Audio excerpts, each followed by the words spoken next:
Hello everyone, myself Akshita. Today we discuss about cleavage.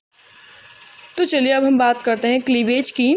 तो cleavage means क्या होता है कि इससे पहले आपने जो प्रोसेस देखी थी फर्टिलाइजेशन में आपने क्या देखा था कि एक सेल फॉर्म्ड हो जाती है जिसको हम बोलते हैं जाइगोट। ठीक है, तो जाइगोट से आगे की जो सेल की प्रोसेस होती है वो कौन सी फॉर्म्ड होती है प्रोसेस? क्लीवेज।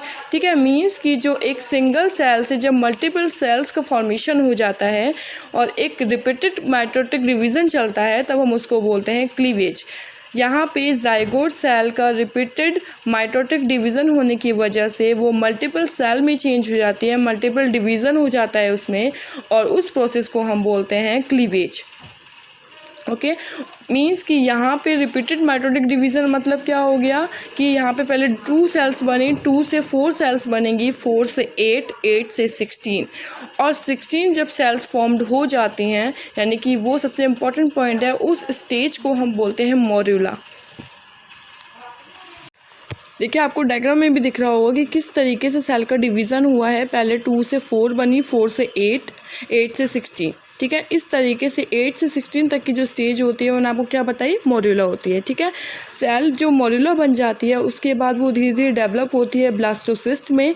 ब्लास्टोसिस्ट से आगे बनता है gastrula and it develop into a mature embryo. Blastocyst से गैस्ट्रोला बना और गैस्ट्रोला एक चेंज हो जाता है, एम्ब्रायो में चेंज हो जाता है। हमने इसके अंदर कौन कौन से कैरेक्टरिस्टिक्स पढ़े क्लीवेज प्रोसेस में? कौन से होते हैं? एक तो फर्टिलाइजेशन के तुरंत बाद इसकी प्रोसेस स्टार्ट हो जाती है क्योंकि वहाँ पे एक जाइगोट सेल फॉर्म्ड हो जाती है और उसके बाद ही जाइगोट सेल में डिवीज़न होना स्टार्ट हो जाता है, और इस तरीके से डिवीज़न होते होते सेल्स पूरी फॉर्म्ड हो जाती हैं, 16 सेल फॉर्म्ड हो जाती हैं।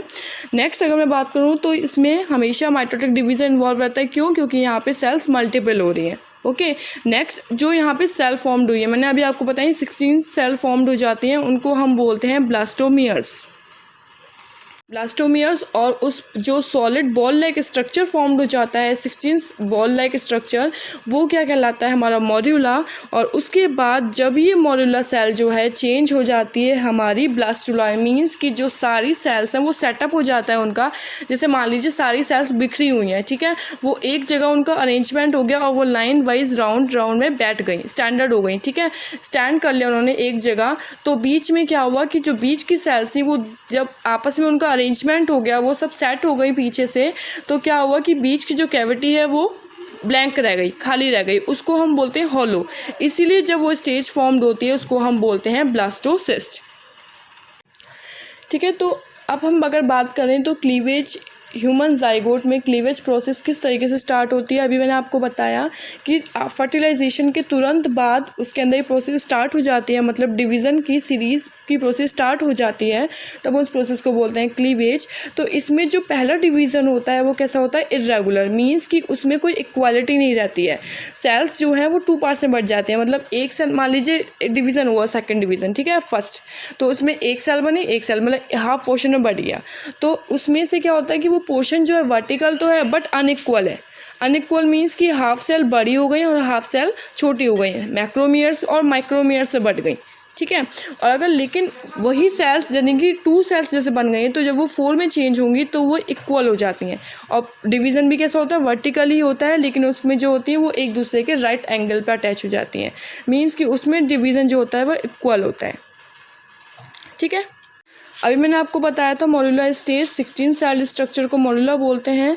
तो मोर्यूला में क्या होता है? कोई कैविटी नहीं प्रेजेंट है। मैंने बताया जब ये आगे डेवलप होगी, जब सेल्स का अरेंजमेंट हो जाता है तब कैविटी फॉर्म्ड होती है। ठीक है, तो इसके अंदर कोई कैविटी फॉर्म नहीं होती है, बस 2 सेल्स में डिवाइड होता है, ये मैक्रोमियर्स और माइक्रोमियर्स।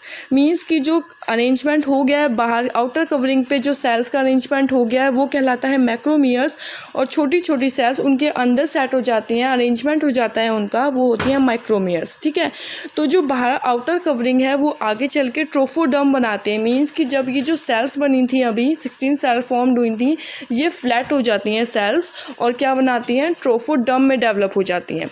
ये ट्रोफोडर्म ही क्या होता है? मीन्स आगे सबसे इम्पॉर्टेंट रोल होता है इसका, क्योंकि ये प्लेसेंटा फॉर्म करता है। जहाँ पे बेबी एम्ब्रायो को रखा जाता है। मींस बेबी या एम्ब्रायो फॉर्म्ड जब होता है, जैसे जैसे एम्ब्रायो का डेवलपमेंट होता है वो किसके अंदर होता है, प्लेसेंटा के अंदर। इसलिए इसका बहुत ज़्यादा इंपॉर्टेंट रोल होता है ट्रोफोडर्म का। और मैंने आपको जो बताया, जो माइक्रोमियर सेल्स हैं जो अंदर सेट हुई हैं, उनका अरेंजमेंट अंदर के अंदर हुआ है। वो कैसी होती है, माइक्रोमियर्स। मींस कि वो क्या बनाती है, इनर सेल मास बनाते हैं। मींस एम्ब्रायो के ऑर्गन्स का धीरे धीरे एम्ब्रायो जब ऑर्गन्स में चेंज होगा, ऑर्गन्स डेवलप होना स्टार्ट हो जाएंगे, तो वो किसकी वजह से होता है, इनर सेल मास ही बनाता है ऑर्गन्स, ठीक है। और जो ट्रोफोडर्म है वो क्या बनाता है, प्लेसेंटा बनाता है। इस तरीके से जब मोरुला यूट्रस में पहुंच जाता है तब वहाँ पे इम्प्लांटेशन की प्रोसेस होती है। इम्प्लांटेशन प्रोसेस हम नेक्स्ट वीडियो में डिस्कस करेंगे। That's all. Thanks for watching. If you like my video, please subscribe my channel.